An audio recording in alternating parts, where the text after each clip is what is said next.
السلام عليكم مالي وناكسن عبان كيغا مانتوا هوي عنقيدا خرسمي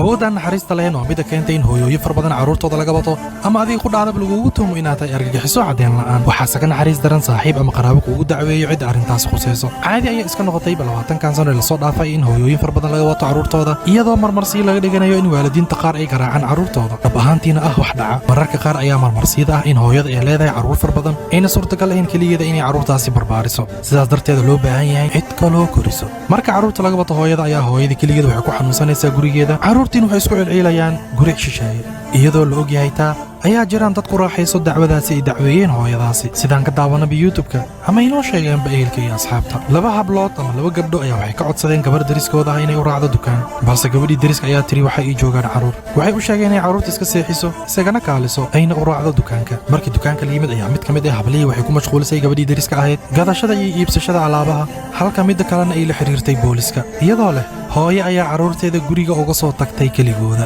balse nasiib wanaag inta uusan booliska soo gaarin guriga ayaa waxaa yimid guriga carruurta aabbahooda oo ka yimid shaqada isagoon ogeenba arrinta socoto booliska ayuu albaabka ka furay sidaas ayaa ilaahay kaga badbaadiyey dhagartii ciilqabayaasha sidaad ka dharagteenba hooyo isticmaasha YouTube-ka oo ka sheekaysay arrinteeda iyo sida loogu watay carruurteeda ayaa waxay sheegtay in ay ahaayeen cidda dacwaysay cid daris ay yihiin oo carab muslimiin ah sidoo kale waxaa la sheegay gabar kale oo doonaysay inay lacag u dirto Soomaaliya waxay ka codsatay xawaalada inay ka diraan lacagta balse wiilkii dhalinyarada ah ee xawaalada joogay ayaa ku yiri kaalay imaam halkan gabadhii ayaa u sheegtay inay carruur joogaan wuxuu u yiri carruurta seexiyo isaga kaalay intay wadada ku soo jirtay ayuu la xiriiray cidda qusaysay hay'adda qusaysa carruurta sidaas ayaa carruurteeda looga watay iyadoonba wax ka ogeen rasuulka sallallahu alayhi wasallam wuxuu yiri muslimka wuxuu walaal u yahay muslimka kale ma dulmiyo mana dhiibo yacni uma gacan geliyo cid dhibayso dacweynta iyo dhiibidda ayaa waxay keenaysaa dhibaatooyin fara badan sida ay ka hadlaysaba hooyadaan oo maaragtay cunugayga haysata waxay tiri marabi inaan maqlo magaca maxamed sababtoo maxamed waxaa la dhahaa barfet maxamed ali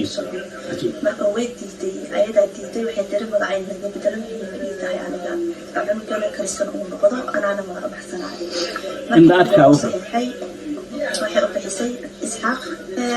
runtii dagaalkaani 6 sano ka badan socday wuxuu socday 12 sano cunugayga asigoo jira 8 sano la qaatay 8 bilood ka wada 12 sano aan qaatay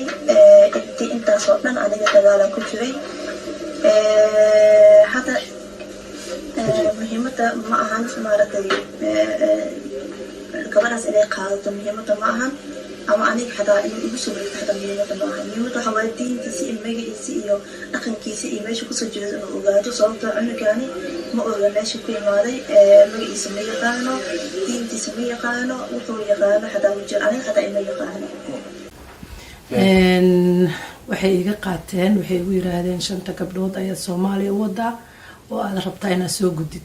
waa wax loo sheegay oo lagu yiri ciyaalkay ka xaynaysa anna waaban u socday Soomaaliya laakiin odagayga iyo ciyaalkayga waa caadi ganacsi macnaha shirkadda waxay ku xisaabtamaysaa ee dawladda hoos tagta waxay ku xisaabtamaysaa intaasoo budget sanadkii inay hesho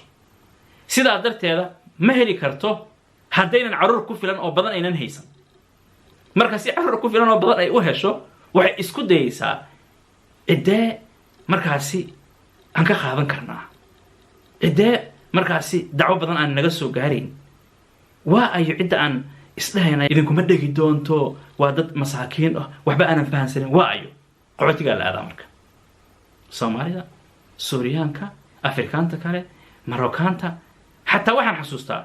Turkida waa laga qaadan jiray Holland laakiin markii dambe dawladdan Erdogan say u imaatay waxyaalo badan isbedel dhacay ciddii Turki ah wax laga qaato baa dawladda Turkiga soo faragelisa